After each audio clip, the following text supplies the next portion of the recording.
Okay, everybody. Thank you for your attendance this evening. This is the last in the GFTU Solidarity series, and that there'll be plenty more to come, I'm sure, after this. Tonight, what we're going to be doing is we're going to be doing sharing spotlight on the work of the Justice for Colombia campaign. And I'll introduce you to our keynote speaker tonight, Nick, shortly. Just before we kick off, just a couple of apologies, really. First of all, from Gwaine, who would normally be hosting this. He sent me in as his deputy. And also, just to let you know as well, that normally that we would have somebody that would be working behind the scenes on the admin, keeping a check on the chat, making sure that we don't lose any of the content that comes through on that or any of the questions. I'll be doing that flying solo this evening, so please bear with me. And if I do miss any vital points, I want to apologise in advance and make sure that I do my best in the first place not to miss out on anything. For those that are new to this series, it's probably as well just to kind of point out a few kind of housekeeping rules to start off with, and I just want to go through some of them. And really, that is just it's important that all our calls are done in the webinar format. You won't be able to see each other. And it also means that we're going to be using that Q&A chat function in order to be able to capture those kind of like questions. In terms of the format, I'll sort of like just briefly mention a bit about the work of the Justice for Colombia, and then be handing over to Nick, who will then be able to introduce the topic for us this evening, and I'm sure kind of like enlighten us all in that respect.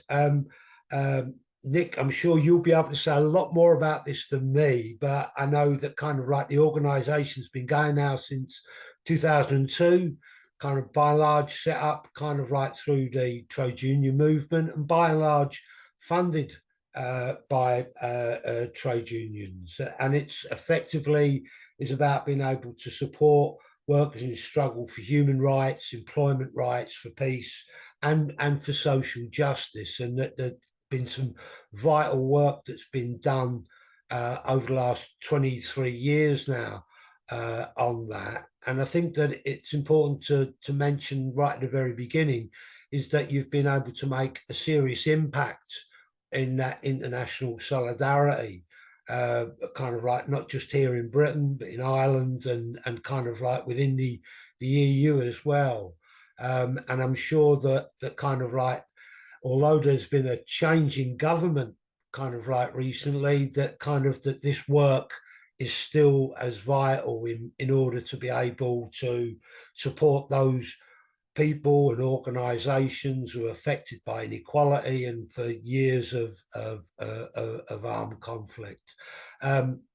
Nick has worked as a journalist out in Latin America. You've written some kind of like books on Colombia as well. I don't want to do you any injustice and miss anything out, Nick. So I'm going to leave it there, and I'm going to hand over to you, comrade, and kind of look forward to hearing all about the work, the past, the present, and in the future. Thank you. Yeah, hi everybody. Thank you, Les.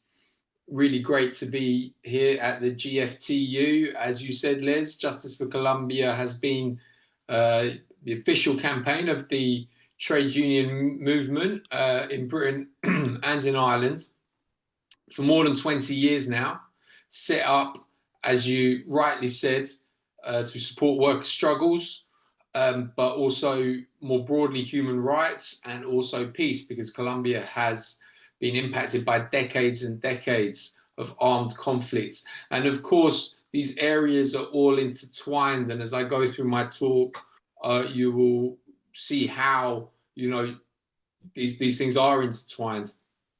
The GFTU, of course, is a big supporter. Gawain has been a big supporter. Doug beforehand was, and all your member unions, big supporters. I'd actually be interested to know what unions are present. Perhaps people could just post what union they belong to in the chat. That would be really great, because then you know, there might be some specific points I could make regarding some of them. I'm going to go back a bit in time. I mean, I'm going to take the liberty, because this is quite a long session. I believe it was an hour scheduled, leaving some time. So I am going to go into a bit of detail that I don't always do when I give these talks. But to begin, I'd just like to talk about an action that we did just last week, that the GFTU participated in. And that was because, as everyone here I'm sure is aware, Colombia is by far the world's deadliest country for trade unionists. More than 3,500 murdered since the 1970s. To put that in context, that is more than the rest of the world combined. According to figures from the International Trade Union Confederation, the ITUC, the largest such organization in the world. That just gives you an idea of the scale of how bad it's been. It used to be around 80 to 100 trade unionists who have been murdered year on year. And although that figure has fallen, it is still by far the world's deadliest country. And there's been at least 10 murdered already in 2025. And recently, the CUT, which is Colombia's equivalent of the TUC, the main trade union federation, put out a statement saying that a number of members of its executive committee had received threats and a series of stigmatizations, accusing them of being guerrillas simply for supporting the progressive government of President Gustavo Petro, elected in 2022, the first pro-trade union and the first progressive government in Colombian history, a very positive step. But of course, there are very powerful economic interests in Colombia who have, you know, the traditional elites who don't take too kindly to policies of redistribution, of opening up democracy, and so on. And a number of threats were sent to members of the CUT Executive Committee, as well as of the main teacher federation, which is called FECODE.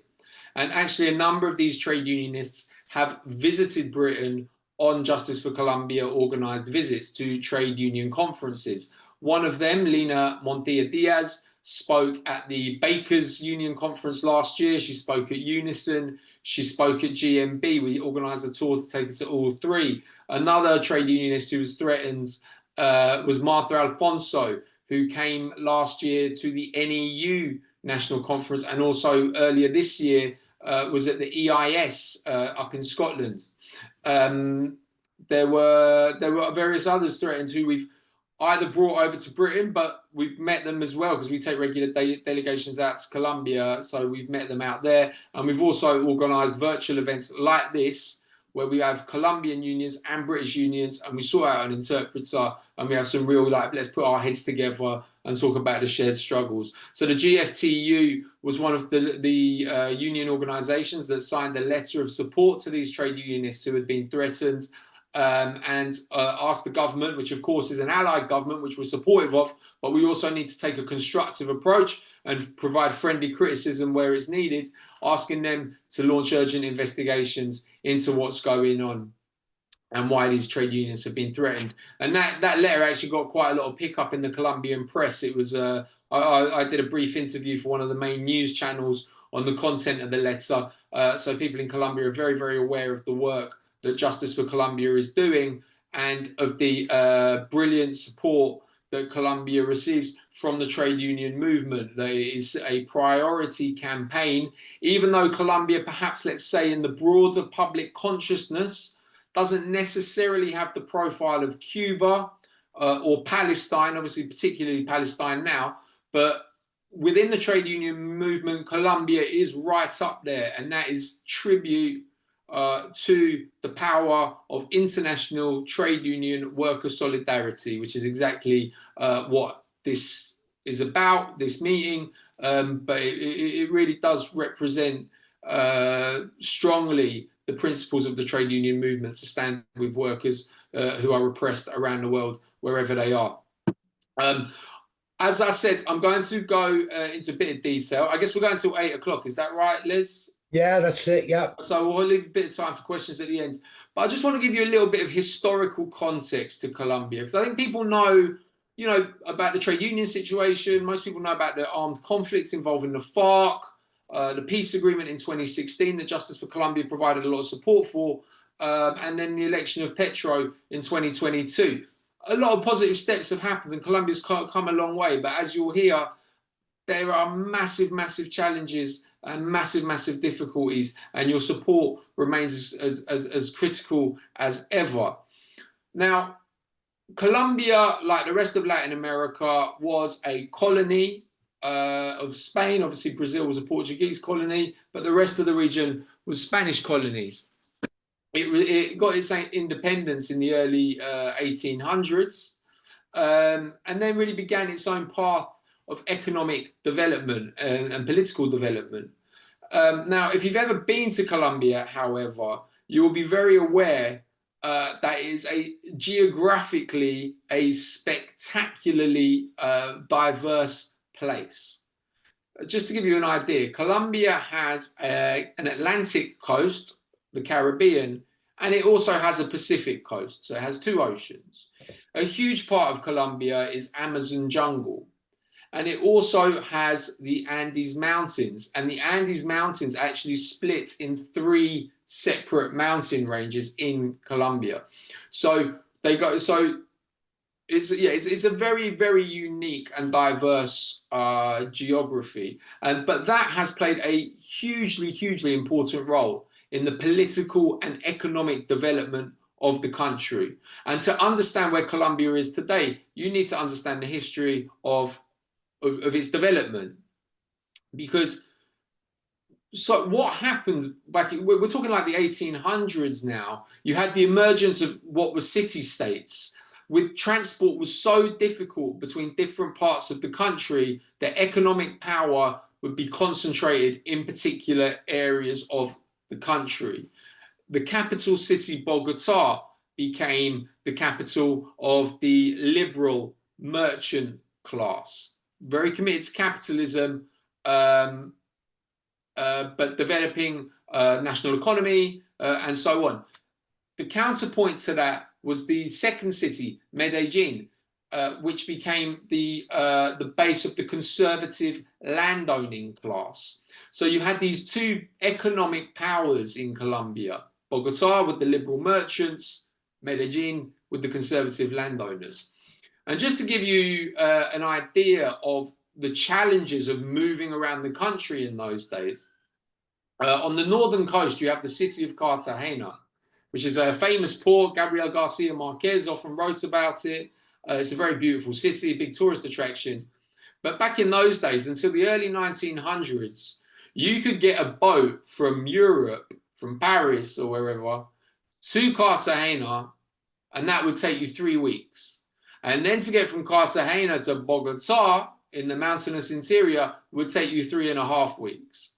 So you could cross the Atlantic more quickly than you could get from the coast to the capital city.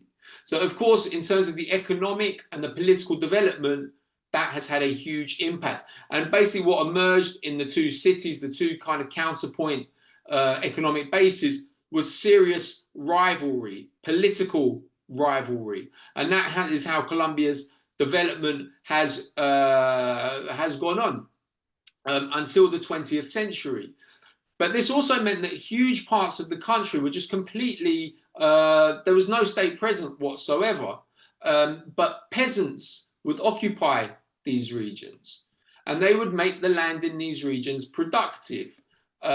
Peasant communities would establish themselves in undeveloped parts of the country, make the land productive, develop self-sufficient economies.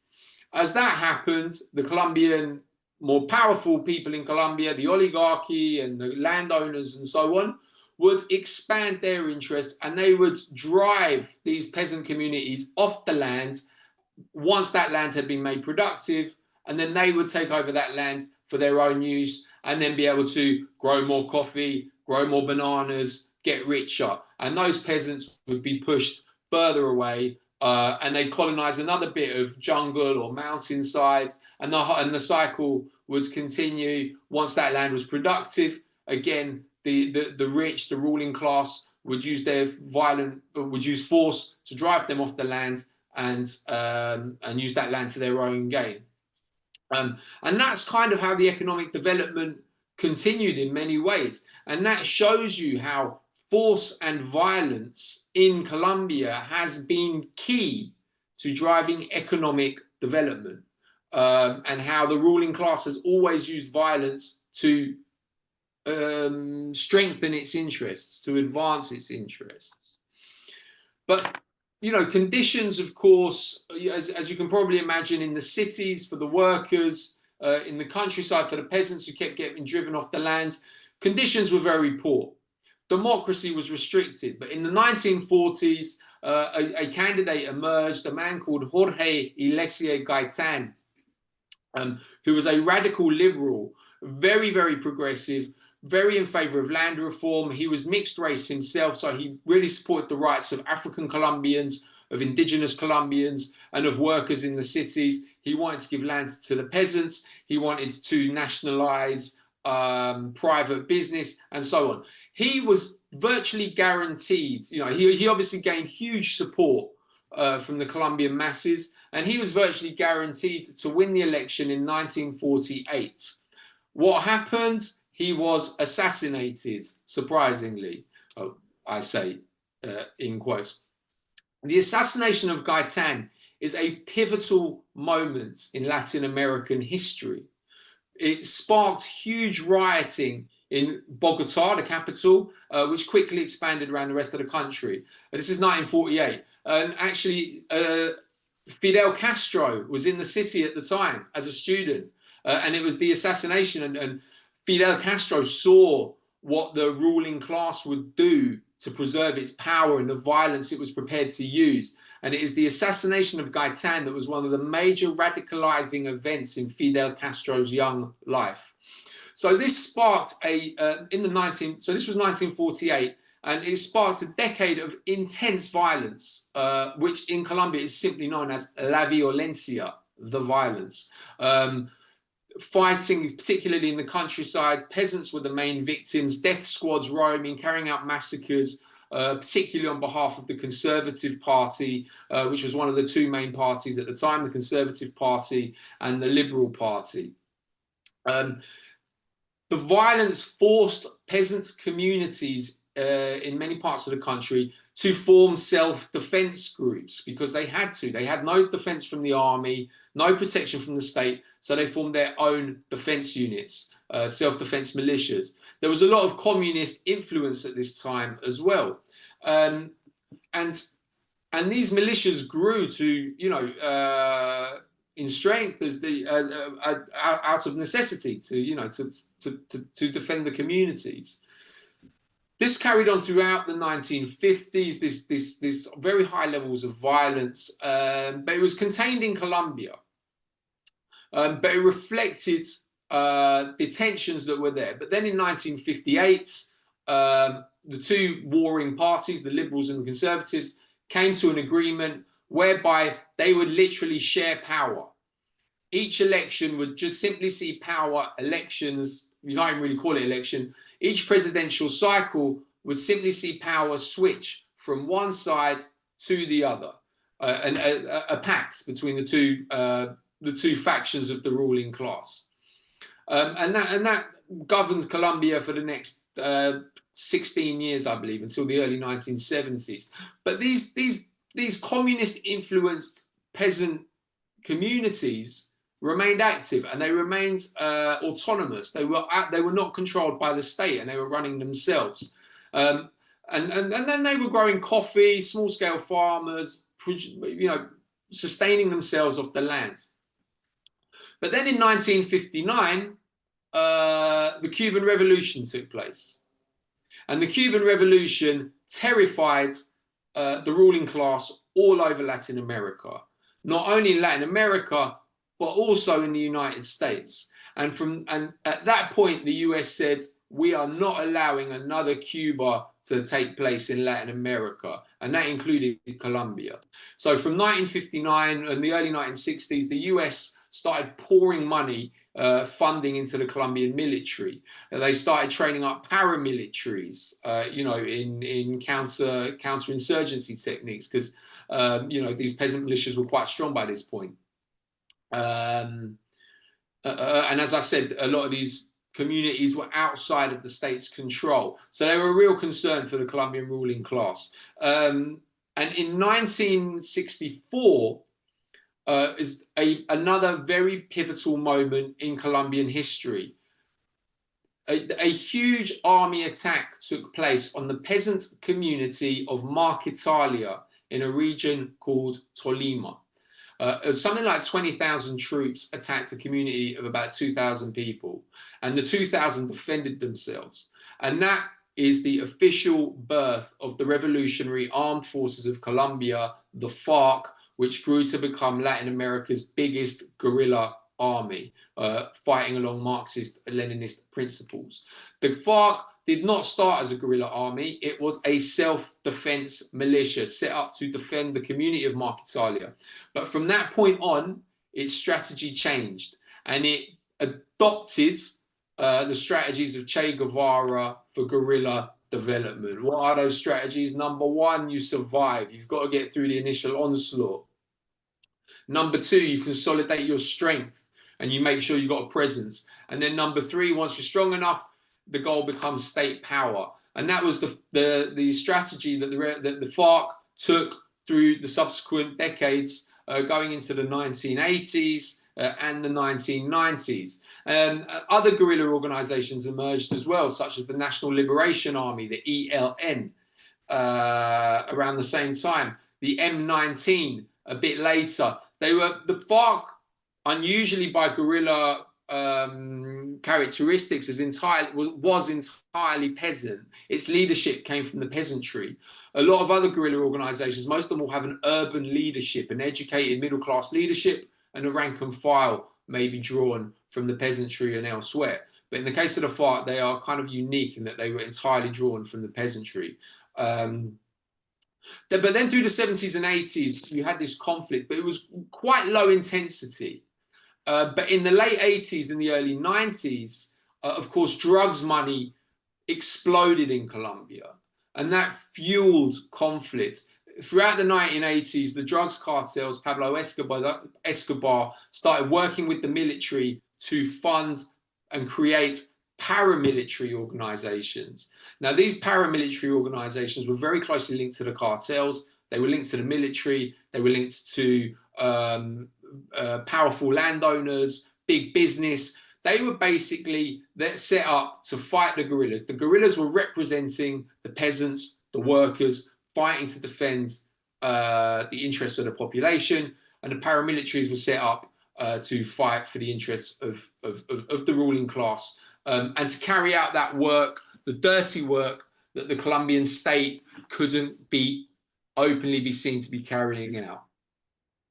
So from the 1980s, the conflict escalated, paramilitary violence got really bad, and it was really from the kind of mid-70s on that the attacks on trade unionists began. Because from that stage, anybody who represented worker rights, who represented indigenous rights, peasant rights, student rights, the rights of the people, anybody would be targeted as under the pretext that they were guerrillas, when of course they weren't. They were using the conflict and that as an excuse to wipe out anybody who opposed the interests of big business, of the landowners, of the military, and so on. To give you one example, in the early 1980s, there was a peace process between the FARC and the government at the time. It resulted in an agreement, and one of the fundamental points of conflict that has to be addressed is political participation. because the left has always been violently excluded from taking part in politics. So left-wing activists, parties would always be attacked, as the assassination of Gaitan showed in 1948. And under the terms of this peace process, a new political party was formed, and this political party was called the Patriotic Union.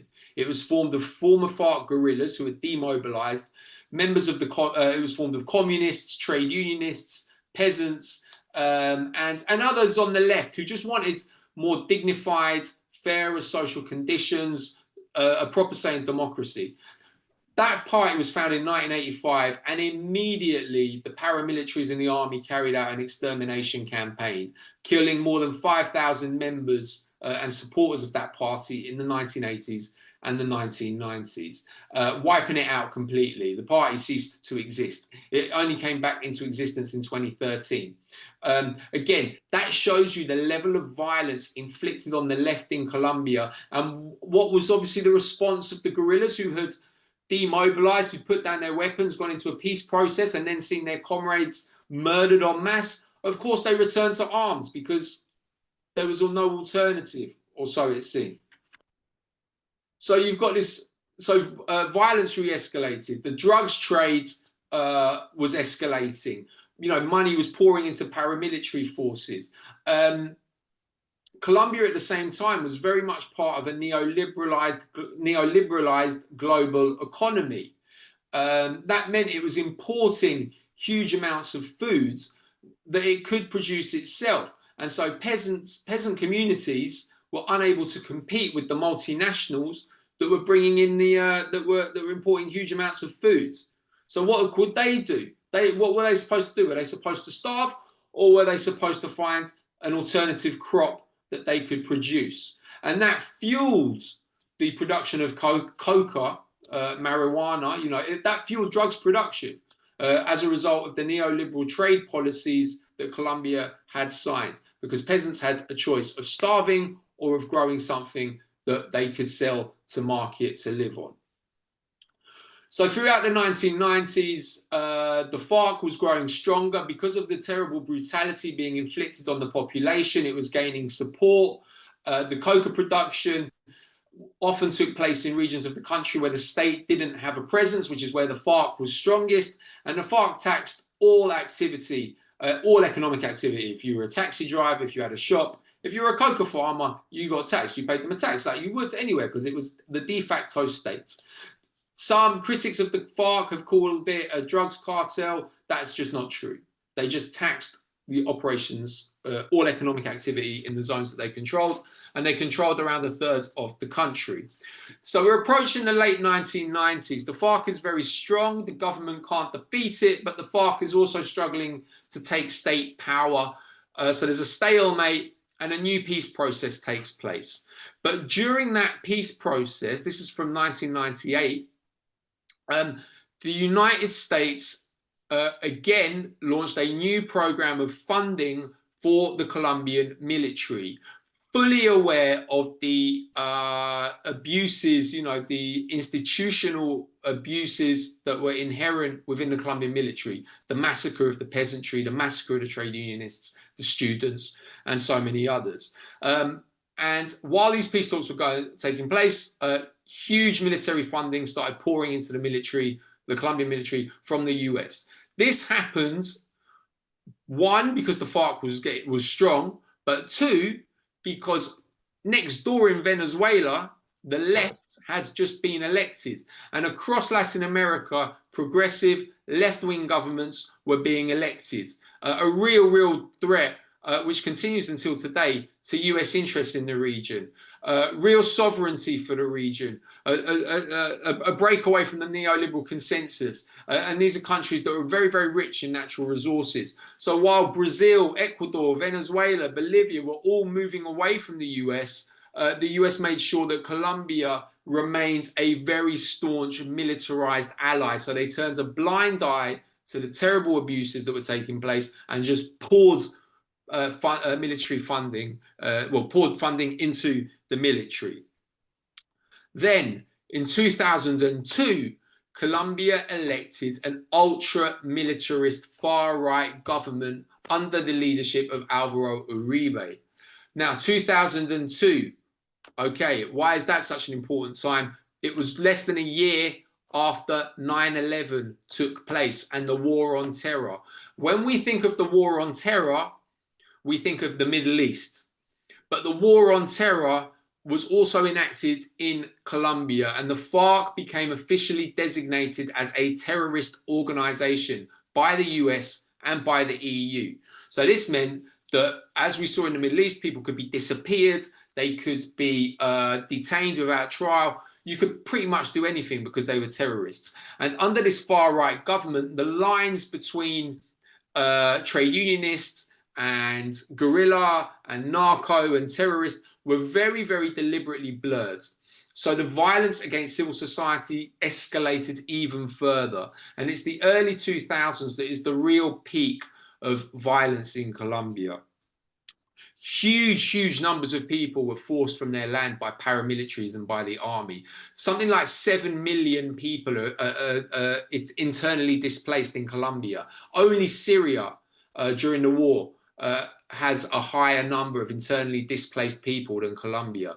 The vast majority of them going to exist in very poor conditions on the outskirts of major cities with no access to education, healthcare, work, and so on, creating new problems, fueling new forms of violence. And of course, what happened to all that land that they had been driven from? Well, that land suddenly became available to big business.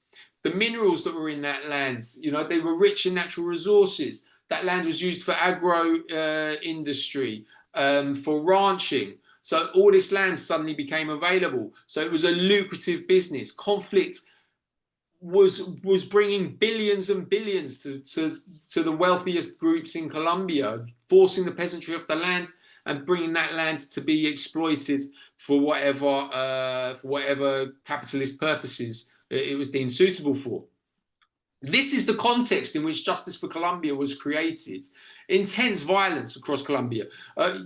Terrible, 100 trade unions being murdered yearly, but thousands, tens of thousands of people being killed each year overall. In fact, Colombia's Truth Commission, which was set up in the 2016 peace agreement, found that more than 450,000 people were killed in Colombia's conflict. That's almost 500,000.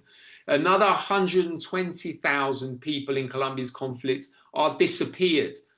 Just nobody knows their whereabouts. To give context, that's more than double the number of all the dictatorships in Chile, Argentina, Brazil, Uruguay, all the famous dictatorships of South America. Colombia has far more disappeared than all of them put together. And so, bearing in mind this horrific violence taking place, the trade union movement in Britain and in Ireland took the decision to form a permanent campaign to strive to support trade unionists, to support civil society, and to lobby our governments to support peace initiatives in Colombia. Unfortunately, in 2010, there was a change of government. The far right went out of power. Another sector of the ruling class, but a more liberal centrist sector of the ruling class came in, and they advocated for peace. And it was then that government of Juan Manuel Santos and the FARC began peace dialogues, which resulted in the 2016 peace agreement. That agreement is very comprehensive because not only does to truly build peace, it's not only about stopping violence, it's not only about getting rid of the weapons, you need to challenge the fundamental root causes of conflict as well. So that's things like land reform, building the schools, building the hospitals, building the roads, which have made, the absence of those which has made conditions so poor in the countryside. It's about the political participation that I've already mentioned. It's about the drugs issue that I've already mentioned, that peasant farmer communities need support to grow crops, not just to to grow legal crops. You can't just send in the military and repress them. You have to have a constructive approach.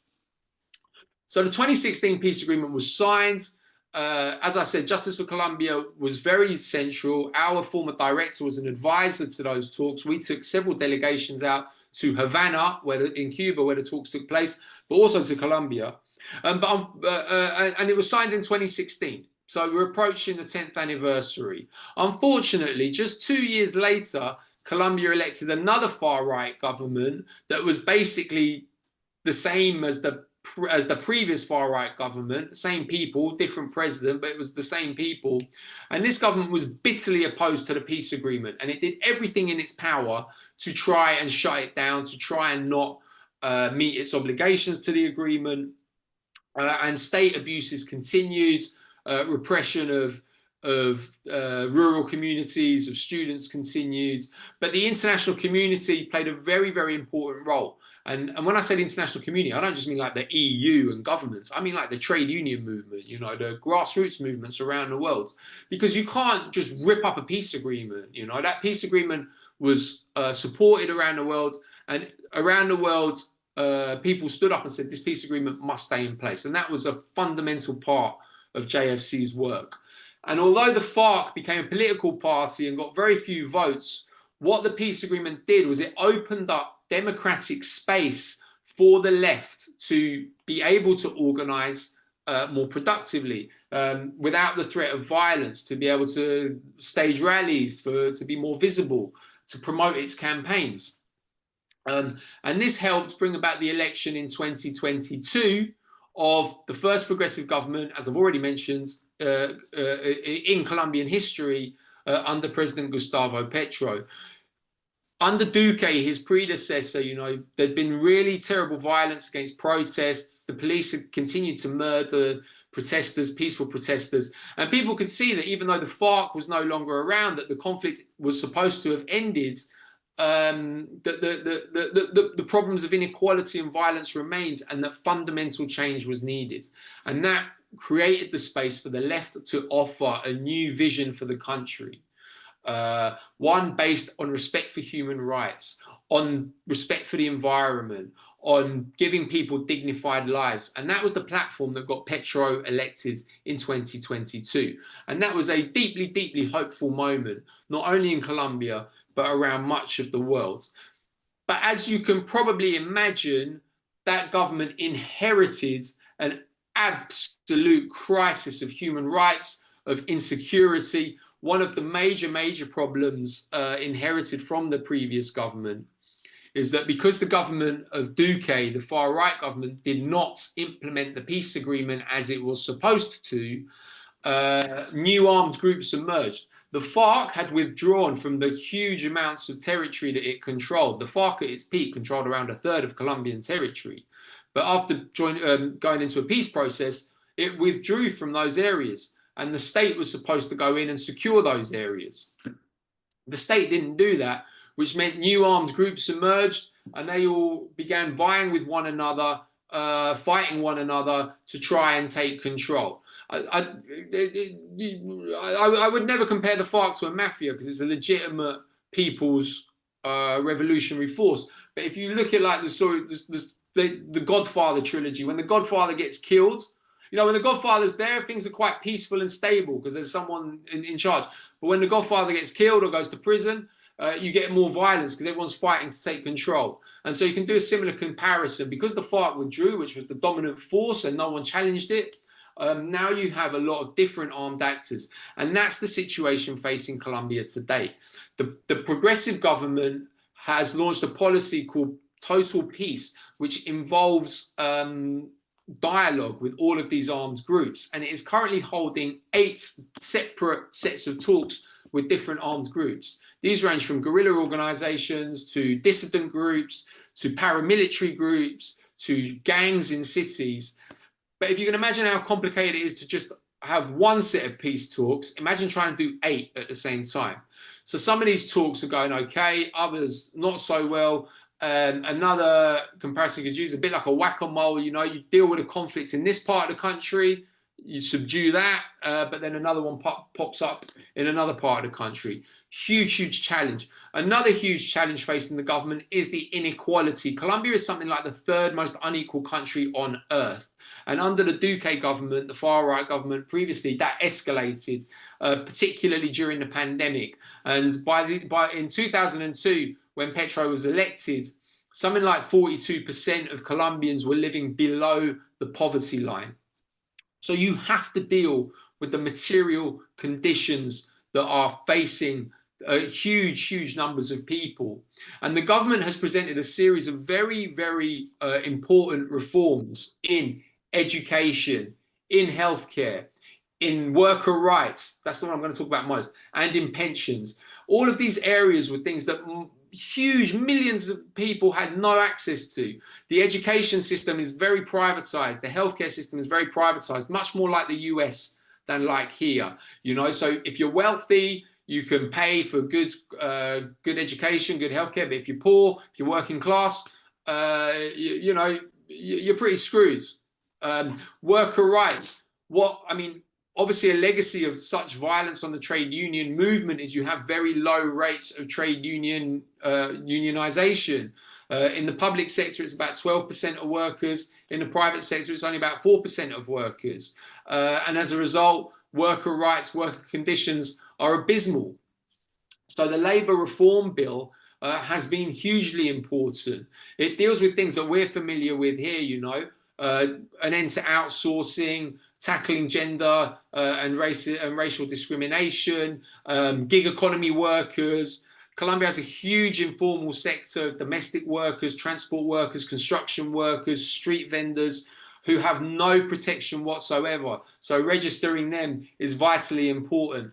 Dignified pay for overtime. All of this is included in the labour reform, fundamental trade union principles for workers. Unfortunately, the Colombian government lacks a majority in the Congress, and the traditional powerful elites still maintain very strong influence, not only in the Congress, but also in the media, also in some of the state institutions, also in the military, and so on. And so it has been very difficult for the government to actually pass these proposals into law, and they are still under debate at the moment. And one thing that the right managed to do was to get out of the Labour Reform Bill was to have the guarantees over trade union rights removed, the right to collective bargaining, the right to strike. So while individual rights are covered, collective rights were removed. Again, it shows the difficulties of even being in government,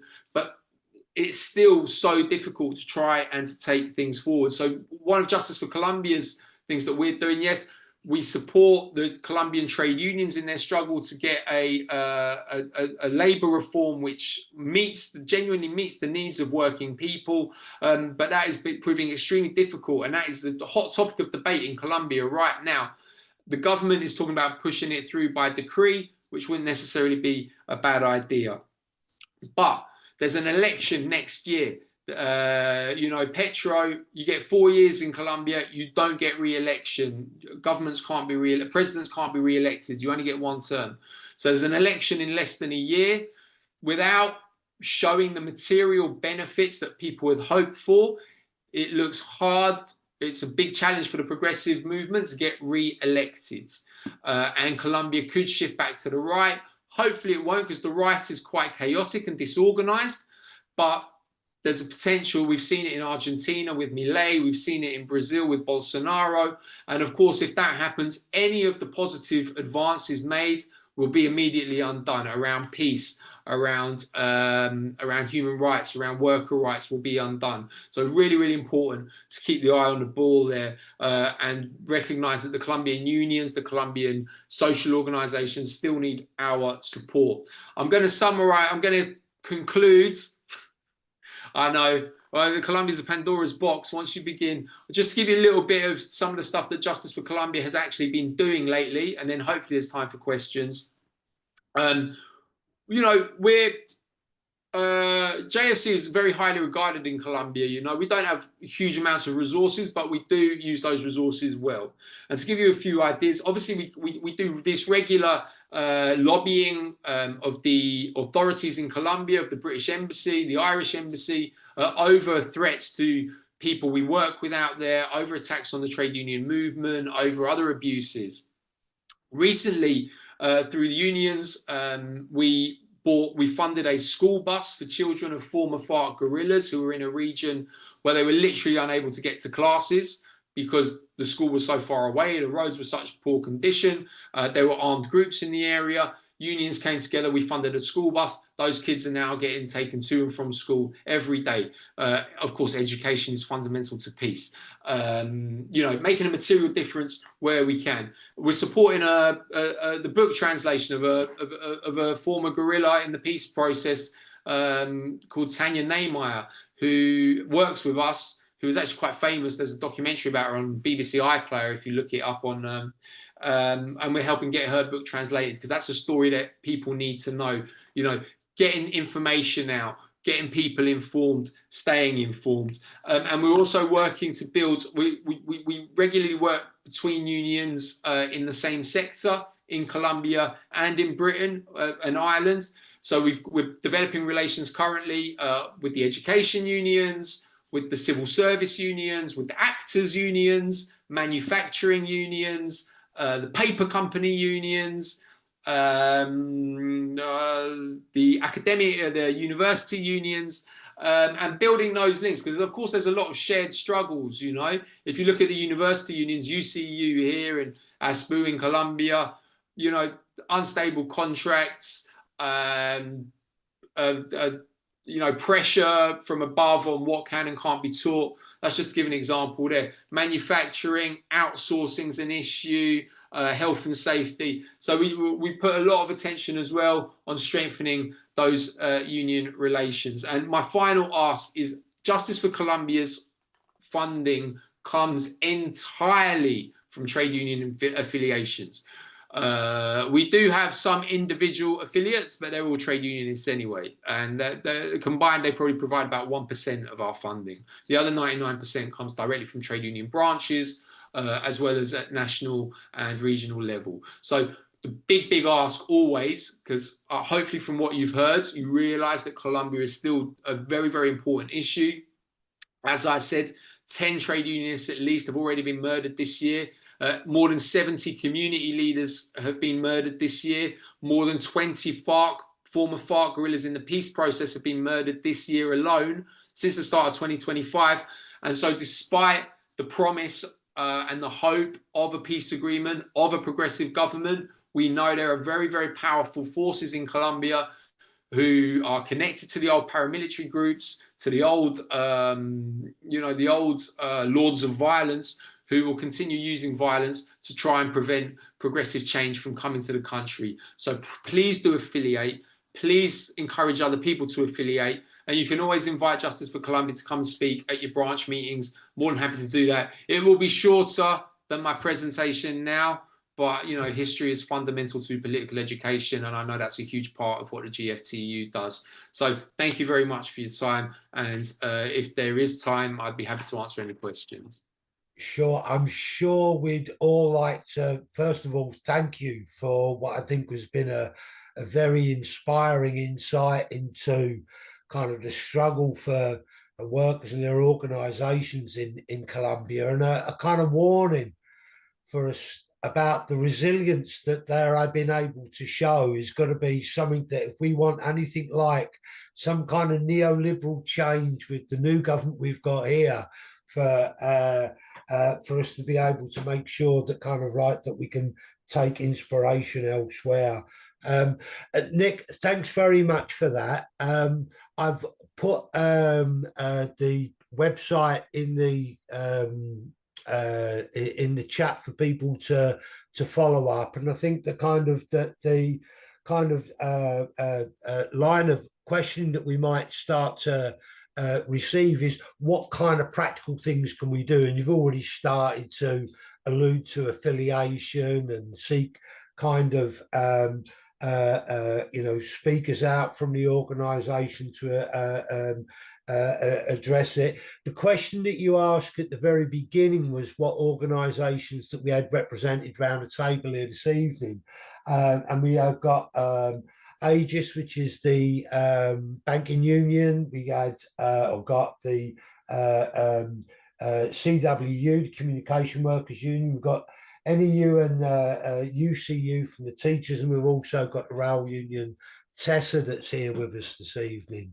Is there anything specific to those kind of unions that you think that those comrades on the call here tonight might want to be able to go back to their branches with, other than just a general call for affiliation? Is there any specific campaign that, particularly maybe, for example, with the teachers, that kind of like might inspire people to sort of like pick up on this a bit further? So we do a lot of work with the NEU. The NEU is a Yeah. massive supporter. So we do work directly with their international department. The main ask is to affiliate your district via the NEU. As I said, the FICODE Teacher Federation is one of the trade union organizations that is most attacked in Colombia. 6 teacher trade unionists have been murdered since the start of 2025. And Martha Alfonso, who we brought over last year, was one of the ones who was recently threatened. We are also asking people to, one of the things there's concern about in Colombia is, of course, you can probably imagine that the Trump government is complicating things for the Colombian peace process, like it is for everywhere else. But Marco Rubio, the Secretary of State, is a long-time critic of Colombian President Petro, has accused him of being a narco-terrorist, and so on. And the US has pulled funding for the Colombian peace process. This could have a very, very damaging effect on the peace process. Britain plays a very important role because it is the pen holder at the UN Security Council on Colombia. That means Britain chairs all the debates on the Colombian peace process at the UN. Now, with the US pulling away, with Britain cutting the foreign aid budget, there is concern that Britain's funding, and at a time when it needs to step up while the US is pulling away, there is concern that Britain won't maintain the same level of commitment. And we need to be really, really telling our MPs this is vital, that Britain maintains its support for the peace process and maintains its funding. So one thing we are asking, and particularly if we think about Parliament, there's a lot of new MPs in Parliament now, right, who probably don't really know very much about this and probably a lot of other things. So getting in touch with your MP on Colombia, we can send over a draft motion or a draft letter to send to your MP, the importance of Colombia, why it's an issue.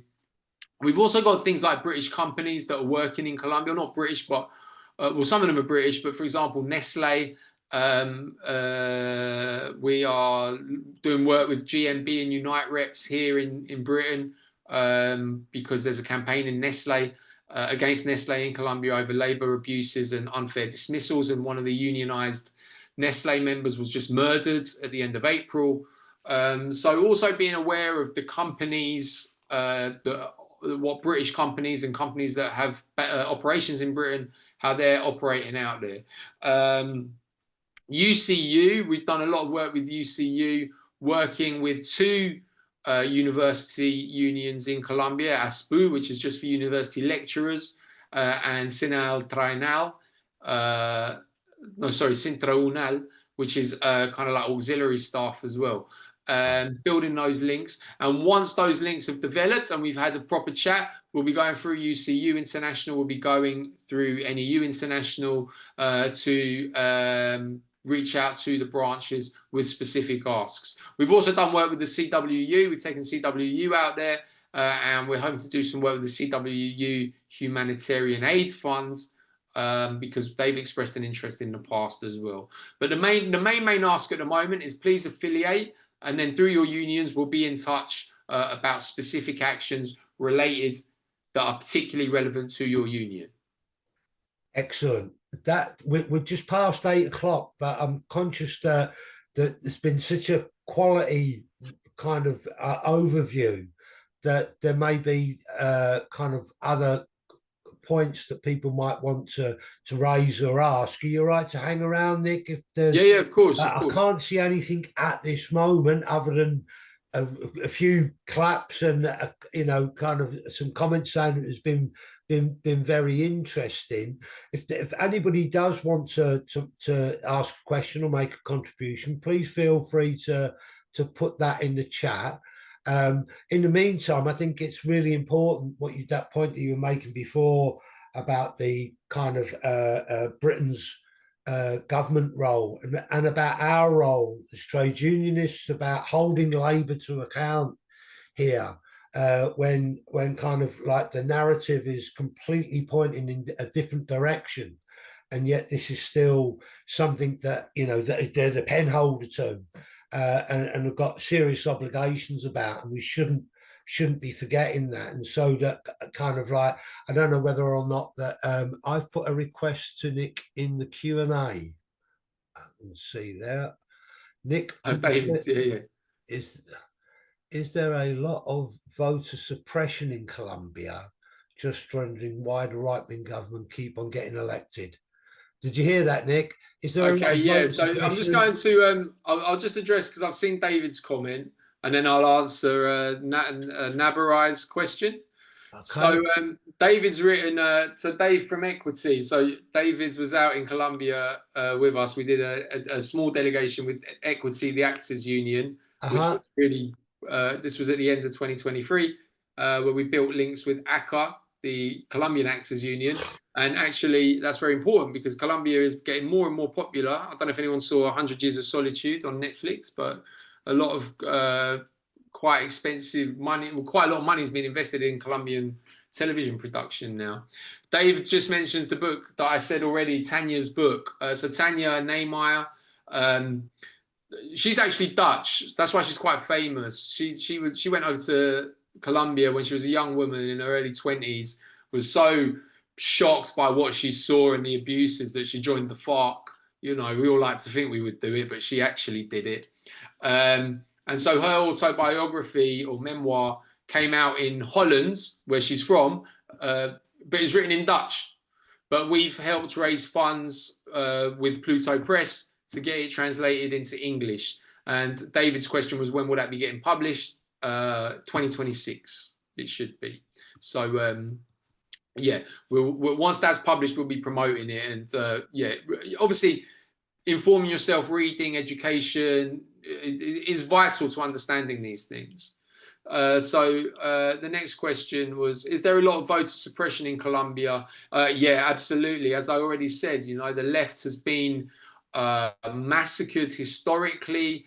You know, people in small towns would be threatened, left-wing mayors, councillors, always getting murdered. You know, not quite as bad today, but even at electoral seasons, killings still happen.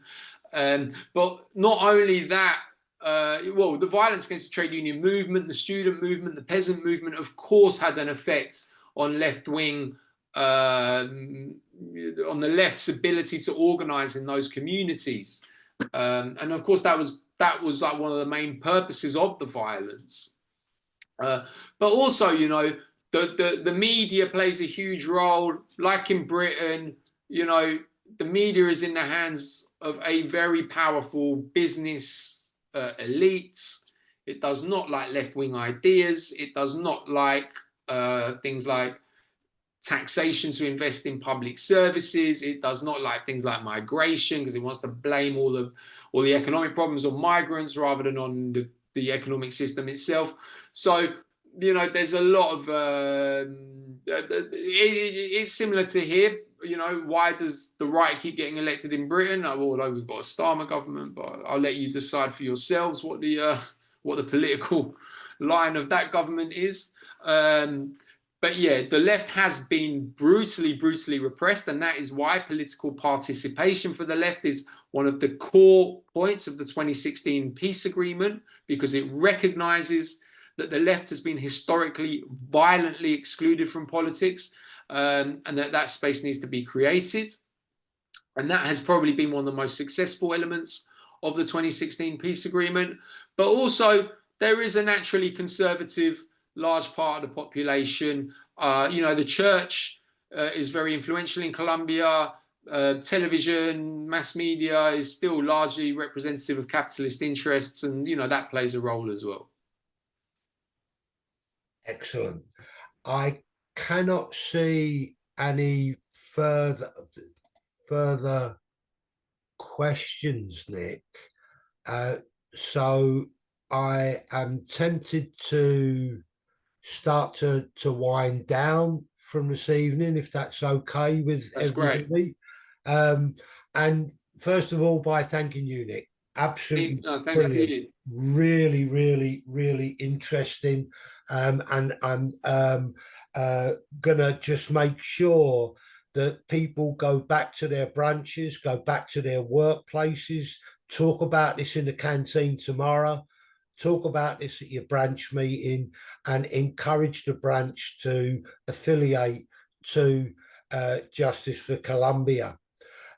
In doing so, I would also just like to mention the fact that the GFTU have got our new education program that will be released for 25-26 in the middle of July. I think it's going to be launched at the Durham Miners. It's going to be bigger than it has been in previous years, with much more diverse types of education and training, with an emphasis on education. Too often that what we end up with when we're doing with kind of like trade union learning is that we get trained for certain skills and certain functions in workplaces, rather than being able to get that deep dive that we got this evening, which we're really kind of like thankful for. Don't forget, if you're not an affiliate of the GFTU, that you can become a friend of the GFTU and you can gain access to this type of quality learning throughout kind of like the 25-26 year. And with that in mind, again, thanks to everybody. Thank you, Nick. Enjoy the rest of your evenings.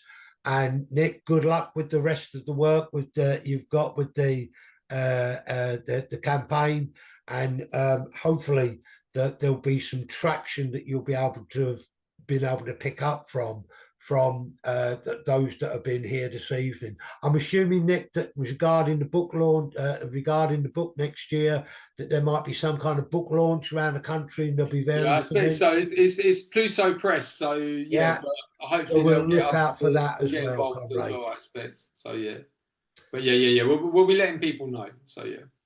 Thank you very much, comrades. All right, thanks everybody. Enjoy Great the to rest see of your you, night. and look forward to the next one.